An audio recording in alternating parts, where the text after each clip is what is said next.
Alam mo, ito meron tayong ipapakita dito na with relationship dito sa issue ng flood control, meron pang may tila may gustong bumida-bida. Lumapit sa DOJ na posibleng whistleblower sa manong flood control projects. Aba, ayon kay DOJ talaga lang Secretary Boying Rimulya, bahagi ang taong ito ng isa sa top 15 contractors ng DPWH. Alam daw nito ang modus at hatian ng pera sa 5 bilyong piso na projects sa Central Luzon.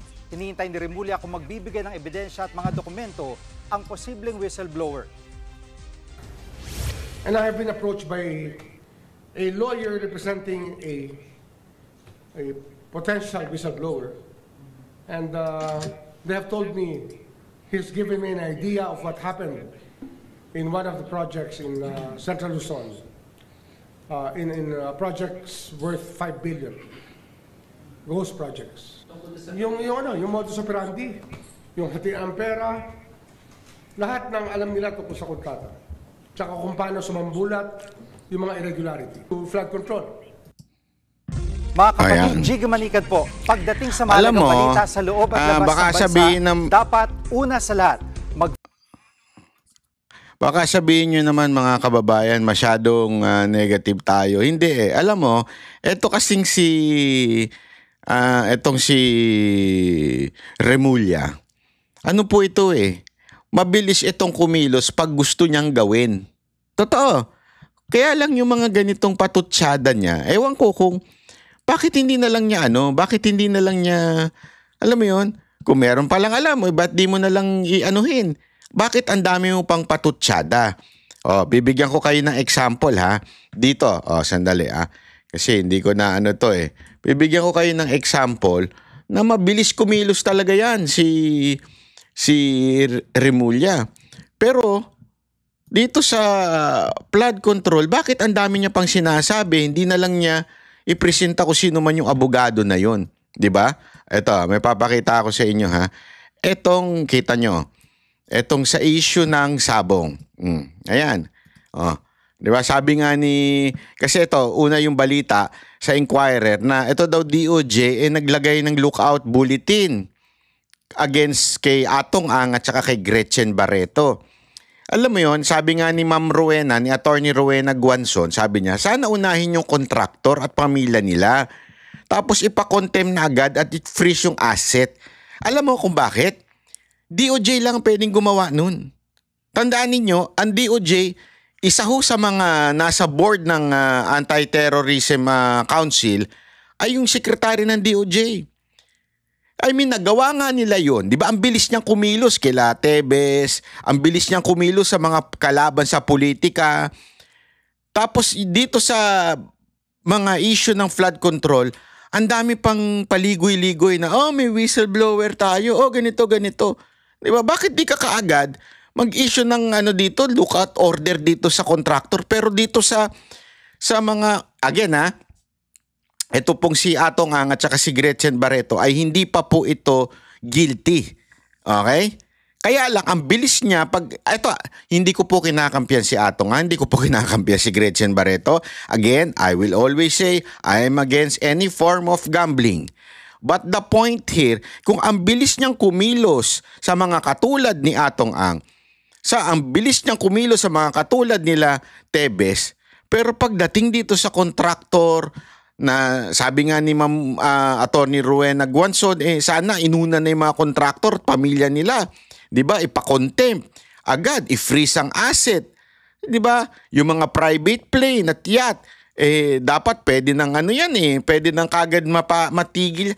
Alam mo, kung gugustuhin lang sana ni DOJ Secretary, kaya niya yan. Kaya lang, mas busy siya dito kila Atong Ang. Na again, as I've said, Atong Ang is just one company pagdating sa online sabong o sa sabong. There are a lot more. So bakit itong tao lang na ito ang target? Ulitin ko hindi ko po pinagtatanggol yan. Ako, ayoko talaga ang kahit anong sabong, sana mawala na ang sabong, lahat ng online sabong mawala na. Pero bakit iisa ang tinatarget? Pero pagdating doon sa mga kontraktor na mismong Pangulo na nagsabi, pwede na kagad mag-issue sana na lookout order sa mga kontraktor. Bakit hindi yun na lumalabas? Sa pamilya ng mga kontraktor, trending na ng ilang linggo. Pati di kayo maglabas ng lookout order. Again lookout order lang. Kasi yung mismong order na pigilan silang bumiyahe, galing yan sa court. Ang nai-issue lang ng DOJ yung lookout order. Bakit hindi mag-issue ang DOJ na lookout order sa mga ito? Kung dito kila Atong ang bilis nila mag-issue. Di ba? Dito sa mga kontraktor, remember, binanggit na ito ng Pangulo, sino ba boss niya? Bakit hindi niya gawin? Ang dami nang nabanggit, pati nga yung mga congressman. Di ba? O di sana pati yung mga na-involved na, kunin niya na kaagad kay Bonoan. Sino ba yung mga sabit dito? Kasi meron na sinabi ang presidente. Ito na yung sabi ng presidente, talagang all out tayo. As a matter of fact, narinig ko yan sa isang interview ni Marcoleta. Sabi ni Marcoleta, nag-usap daw sila ng presidente at all out daw ang presidente sa pagsugpo dito sa mga kontraktor, sa mga tiwali, sa DPWH. Kung ganon, if he is really true to what he is saying, si Marcos yung words niya has nothing kung hindi niya uutusan yung mga sekretary niya gumalaw at ng kanilang power. Mag-exert ng kanilang power. 'Di ba? O eto, halimbawa, katulad niyan. Pwede niya naman sabihan kagad, oy, Remulla, lahat ng mga ito, lagyan na kagad ng lookout order to. Lahat ng ganito. Hindi, nauna na naman tong sabong pambihira. Sabong na naman.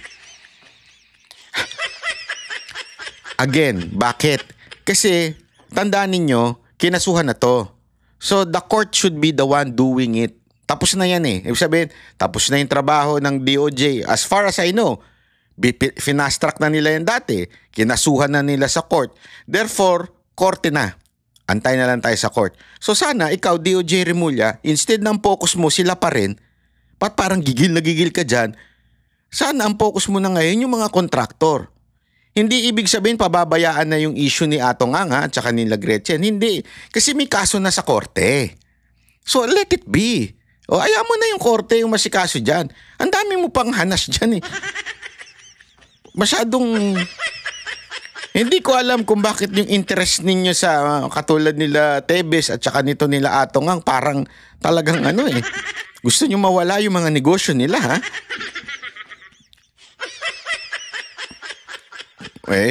Sana hindi ganun. Pero kasi sana isang tabi mo na yan dahil nakademanda na yan. Unahin mo na ito mga kontraktor. Mantakin mo, lantaran na lantaran na.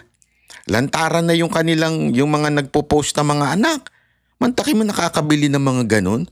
Ang mamahal, patik. Ang alam ko lang putik Nakabili ng patik, ganun. Diba? Pwede nyo nang galawan ng Kaya lang siyempre kung ayaw, maraming dahilan. Pag gusto, maraming paraan. Asang ka dun, Secretary Remulla. Nako.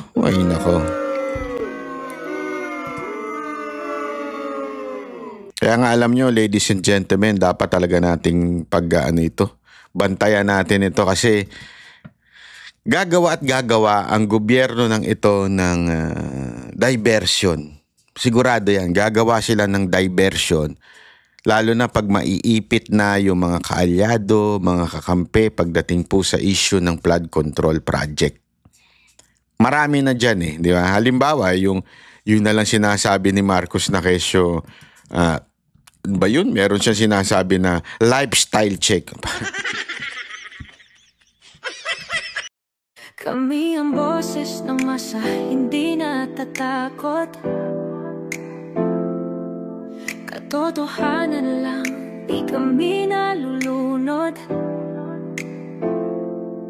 Walang bahid ng sismis, lahat ay totoo.